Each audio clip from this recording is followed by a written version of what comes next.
Assalamualaikum warahmatullahi wabarakatuh. Saya Aman Mujahid dari kelas 10 IPS 4. Di sini saya akan menjelaskan mengenai masa berburu dan mengumpulkan makanan, kehidupan sosial budaya, serta kehidupan ekonomi. Masa berburu dan mengumpulkan makanan adalah masa ketika manusia praksara mendapatkan makanan dari alam dengan cara berburu binatang dan mengumpulkan makanan dari flora yang tersedia di alam. Kehidupan sosial budaya pada masa berburu dan mengumpulkan makanan adalah hidup nomaden atau berpindah-pindah, menggunakan alat sederhana, mendapat makanan dari berburu hewan, atau mengumpulkan makanan di hutan. Tugas berburu binatang dilakukan oleh laki-laki dan tugas mengumpulkan makanan dilakukan oleh perempuan. Dengan kehidupan seperti itu, menyebabkan mereka sedikit menghasilkan barang-barang kebudayaan. Hasil kebudayaan pada masa ini hanyalah berupa alat-alat yang terbuat dari batu, tulang, dan kayu. Dan kehidupan ekonomi pada masa berburu dan mengumpulkan makanan adalah bergantung pada alam. Mereka akan tetap tinggal di wilayah tersebut selama persediaan bahan makanan masih cukup. Ketika mereka telah kehabisan sumber makanan, mereka akan berpindah dan mencari tempat lain yang kaya akan makanan. Assalamualaikum warahmatullahi wabarakatuh. Perkenalkan, nama saya Jian Fadila. Saya dari kelas 10 IPS 4. Saya di sini mau mempresentasikan tentang kehidupan awal manusia di Indonesia, yaitu seperti teknologi dan kepercayaan. Teknologi yang digunakan manusia pada masa berburu dan mengumpulkan makanan berkaitan dengan peralatan yang digunakan untuk berburu. Alat-alat yang digunakan masih kasar. Hal tersebut karena mereka belum mengenal teknik mengasah batu. Berikut beberapa alat yang dihasilkan seperti kapak perimbas dan kapak genggam. Kapak perimbas sebuah benda yang memiliki bentuk seperti kapak tetapi tidak memiliki tangkai yang terbuat dari batu. Cara menggunakan kapak ini adalah dengan menggenggamnya. Berdasarkan lapisan penemuannya, para ahli menyimpulkan bahwa kapak perimbas adalah hasil budaya Picestropus erectus. Selain di Indonesia, kapak jenis ini juga ditemukan di beberapa negara Asia seperti Myanmar, Vietnam, Thailand, Malaysia, Filipina, dan Cina, sehingga sering dikelompokkan dalam kebudayaan Baekson Hoabin. Sedangkan kapak genggam memiliki bentuk yang hampir sama dengan kapak perimbas, tetapi lebih kecil dan belum diasah. Kapak ini juga ditemukan hampir di seluruh wilayah Indonesia. Cara menggunakan kapak ini adalah menggenggam bagian yang kecil. Kepercayaan. Pada masa berburu dan mengumpulkan makanan ini diduga telah muncul kepercayaan. Hal tersebut dibuktikan dengan ditemukannya bukti-bukti tentang penguburan yang ditemukan di Gua Lawa, Sampung, Ponorogo, Jawa Timur, Gua Sodong, Besuki, Jawa Timur, dan Bukit Kerang, Aceh Temiang, Nangkrea, Aceh Darussalam.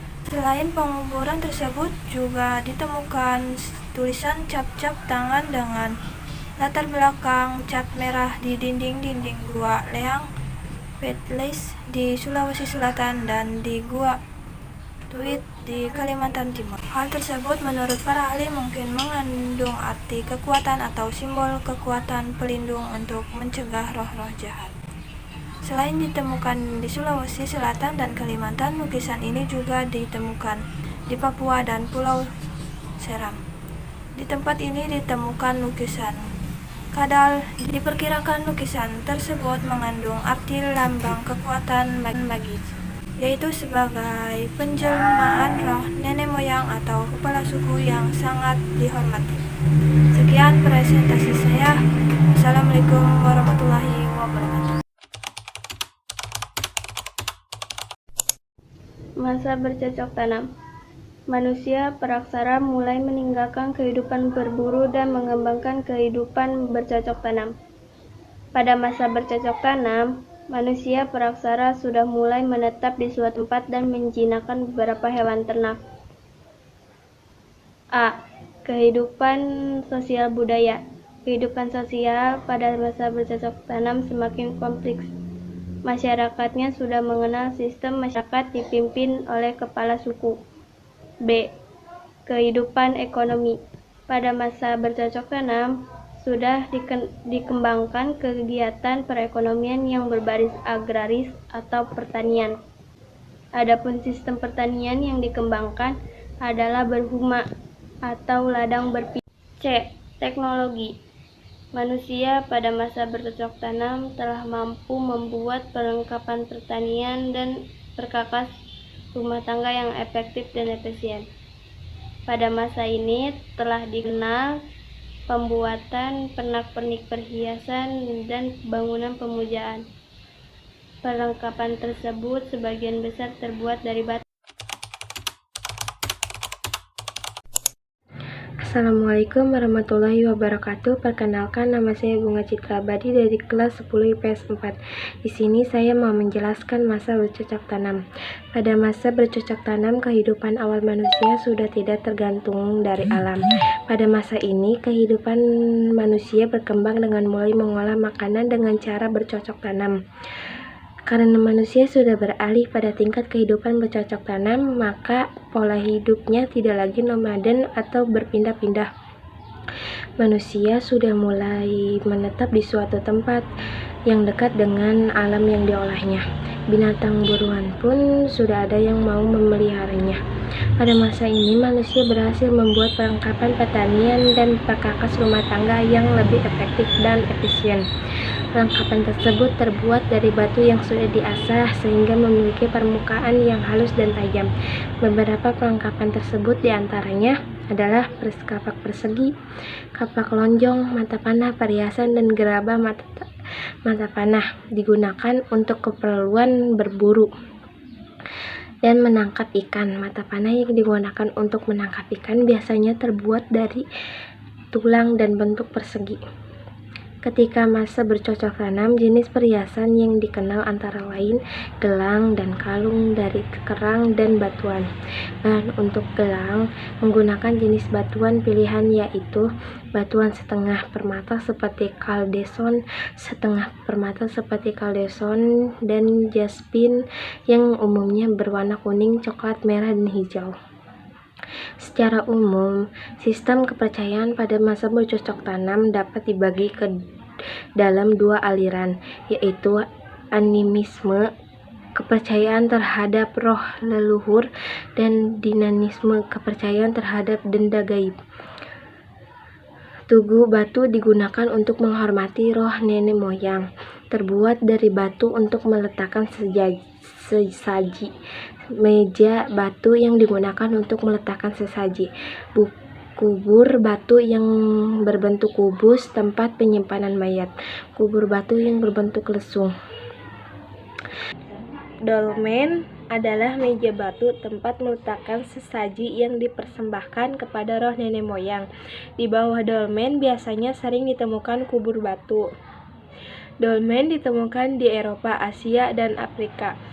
Terutama di sepanjang pesisir pantai. Mereka berasal dari periode Megalitum awal, sekitar 1000 tahun sebelum Masehi. Dolmen adalah sebuah meja yang terbuat dari batu yang berfungsi sebagai tempat meletakkan sesaji untuk pemujaan. Ada kalanya di bawah dolmen dipakai untuk meletakkan mayat. Agar mayat tersebut tidak dapat dimakan oleh binatang buas, maka kaki mejanya diperbanyak sampai mayat tersebut rapat oleh batu. Hal ini menunjukkan kalau masyarakat pada masa itu meyakini akan adanya sebuah hubungan antara yang sudah meninggal dengan yang masih hidup. Mereka percaya bahwa apabila terjadi hubungan yang baik akan menghasilkan keharmonisan dan keselarasan bagi kedua belah pihak.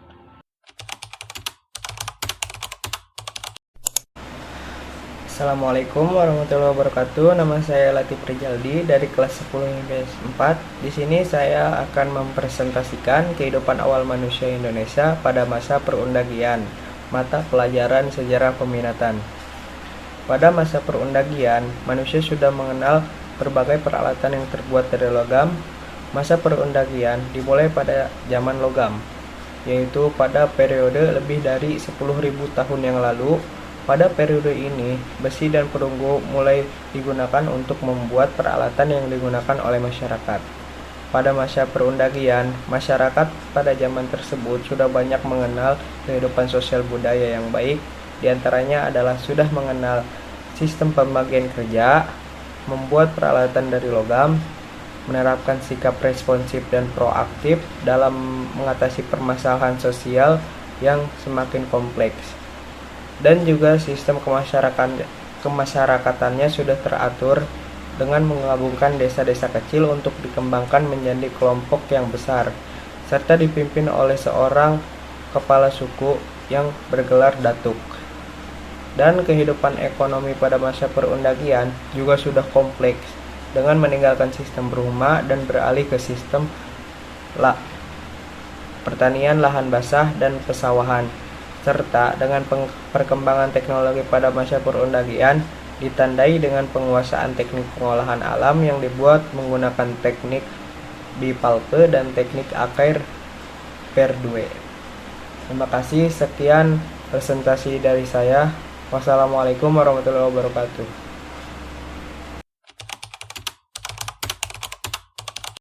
Assalamualaikum warahmatullahi wabarakatuh. Teknik bipalpe atau teknik stangku adalah teknik cetakan yang menggunakan dua alat yang dijadikan satu dan dapat ditangkupkan.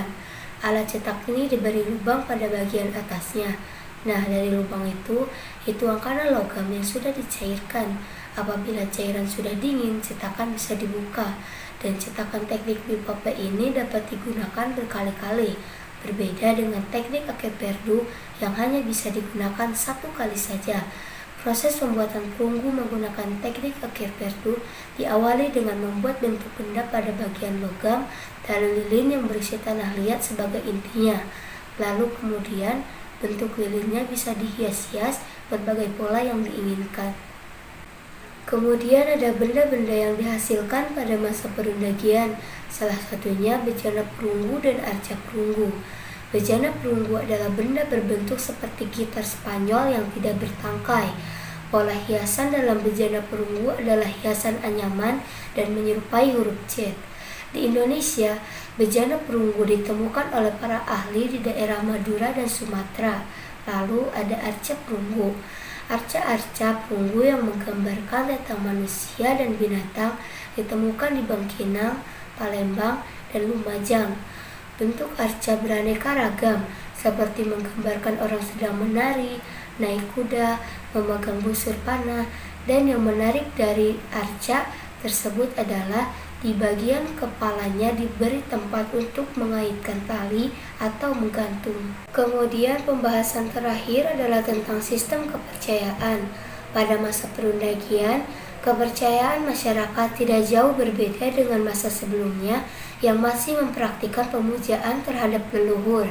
Pada masa perundagian, berkembang kepercayaan bahwa roh nenek moyang mempengaruhi hidup manusia dan masyarakatnya. Oleh karena itu, roh nenek moyang harus selalu dihormati dan diperhatikan dengan berbagai upacara. Sekian penjelasan materi tentang kehidupan awal di Indonesia oleh kelompok 1. Sekian dan terima kasih. Wassalamualaikum warahmatullahi wabarakatuh.